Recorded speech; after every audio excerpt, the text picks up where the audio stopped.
You're listening to CBC Online at cbchs.org.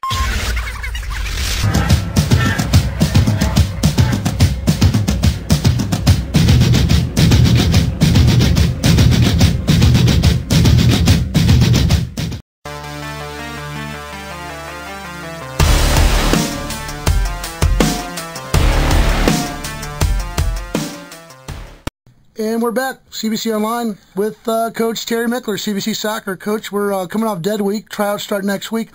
What can a player expect when he shows up for that first week of practice? Well, you better be ready to work hard, that's for sure, because, you know, the idea of a tryout is, here's my philosophy on tryouts, and I tell the kids this, you know, I start each tryout with no one on the team. The team is wide open. So the paper is numbered 1 through 20, and there's no names on it. So the purpose of a tryout is to add names to the list. So you have to impress us in the tryout in the way that we want you to play. So we look for performance, we look for cooperation, we look for attitude, we look for effort, we look for all the things that we think we need to make the ingredients for a successful team. So they're greeted with that on the first day. You know, they don't walk into a team that's already made. And a lot of them are used to tryouts with their club teams where they're only having a tryout for 1 or 2 positions or 1 or 2 players. You know, here it's like the whole team is under tryout. So, you know, it's a little bit different. They kind of know that coming in. And sometimes, you know, it catches them if they come in a little bit unprepared. They come up a little bit short, you know. So it's competitive. It's always competitive. And we're looking for the best that we can get out of it. So we start from scratch and work our way up from there. Certainly, and something we talked about previously, a lot of misperceptions about, you know, things like pedigree. You know, if you had former players who their sons come here, or people play for club systems, it really doesn't really go into the equation. You're really looking at performance. I mean, let's just knock that myth out of the way right now. Oh, absolutely. I mean, you know, and there's a lot of stories that go around about everything that you said, and you know, a lot of people want to believe that, okay? But you don't win games with who your dad was or what team you play for. You win games with the players you put on the field, you know? So at the end of the day, the bottom line always comes down to the best players, if they play well, have the best chance to win.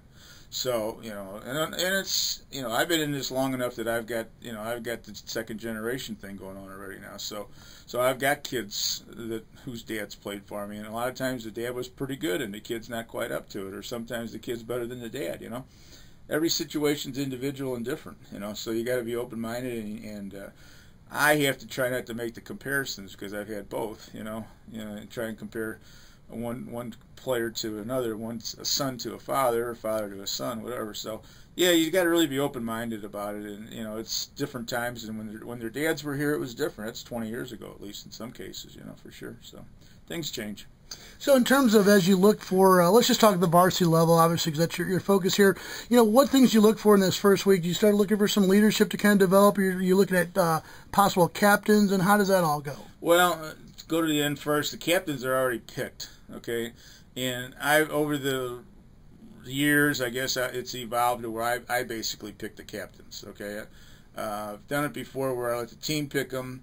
And, you know, every year there's good captains or not so good captains. You know, it just depends on how well the players that you pick respond.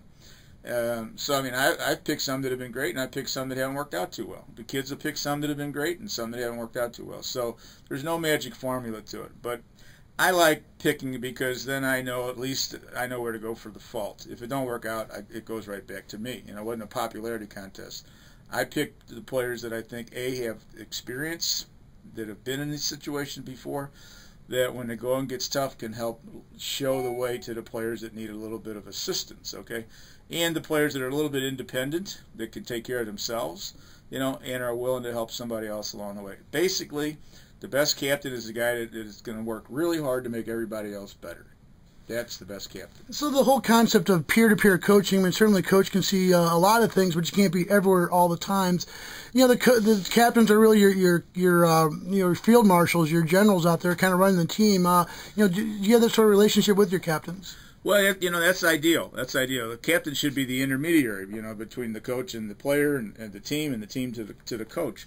And sometimes that's that way, and sometimes it's not. You know, I mean, sometimes the player that you pick as a captain is really connected to friends in the team that might not be up to the standard that the coach wants, and it puts that captain, in a peer situation in a lot of problems. It creates a lot of uncomfortable situations for him, and it's difficult for the kid to choose between the better player or the friend, So it's situation by situation, There's no magic formula. You just deal with them as they come up, and but one thing you do get all the time from your captains, you get leadership. Okay, now I'm going to clarify that though. And the leadership can be positive or it can be negative, but the people you pick usually are the right people in terms of leading. You just hope that they're leading in the right direction and they're working with you and not so much working against you. So that's always a possibility. So as you look, I mean, it's difficult to pick out players, but as you look at your 40 years, who were some captains that came to mind that really kind of exemplified that role? Maybe some names that some of our alumni might recognize. Well, in most recent times, Austin Tierney would be the catalyst for the captain. I mean, he'd be the textbook on the captain, because his whole goal was to improve himself, and he was willing to do it all the time, and to make the team play to the highest level possible, and to 100% support what the coaches wanted the teams to do. So my first captain way back in 1971-72 season was Tom Walsh. And Tom, the old guys who remember Tom Walsh, because Tom was a stand-up guy and a tough guy and took care of his business and made sure that he took care of your business if he needed to, midway along the pathway there, we had Johnny Johnson was a great captain. And Johnny was a great captain because he was always the best player on the field but never acted like it. And his game was always good. And everybody played to Johnny and respected Johnny.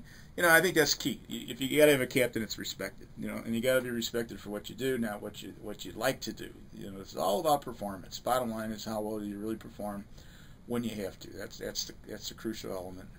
And finally, we certainly are in an environment, community that everyone has a high expectation of not just winning, but winning state championships, winning district championships.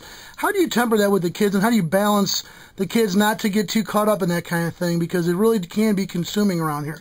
Oh yeah, absolutely. Well, the approach one game at a time is, and it gets real humbling around here real fast, because the first game that goes the wrong way, you hear about it, and you hear about it for a long time. So we're always on that edge where it doesn't take much for it to go wrong, and the more the kids really buy into it, and there's a lot of peer pressure on the kids in the building, and we address that all the time. That your buddies that are blowing all this smoke all over the place, they're not the ones out there that got to perform. There's sports in general, is characterized by a lot of well-wishers and Monday morning quarterbacks and hangers on, and then when the bandwagon hits the bump, a lot of them fall off, but the team's still got to show up and play. So yeah, we definitely address that. We take it a one game at a time, and we take it from the approach that, hey, we got a big bullseye on us.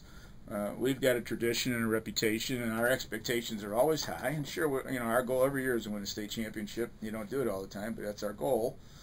And so that's what we try to do. We strive for that, okay? And we try and do it, with the teams that actually do it and get close.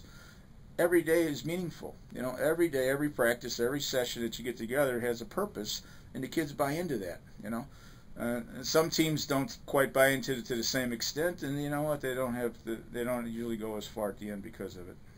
But again, on the other hand, when we have expectations that, this will be a down year, or certainly, how do you get the kids not to get too caught up in that kind of thing if the expectation is not to be very well, or the rumor out there is that they're down this year? How do you get them to fight through that kind of stuff? That's pretty easy, because it's the same thing both ways, really. When they put the jersey on, and those three little letters are on that jersey, and it says CBC, that stands for a lot.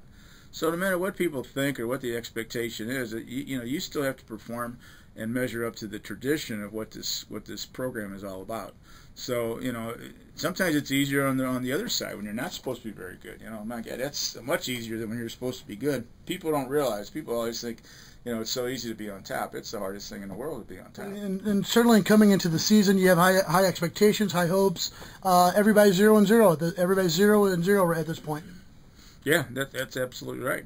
And you end the year going into the playoffs, and you're 0-0 at the same time. So you just try to. Your focus is always on that next game. You're only as good as your next game, because if you live on the past game, and in high school the season is so compressed that you hardly really ever have any time to really celebrate a big win because you got a game right on the doorstep, you know, that's going to knock you right back, you know. So you win today and lose tomorrow, you forget about winning yesterday already, you know.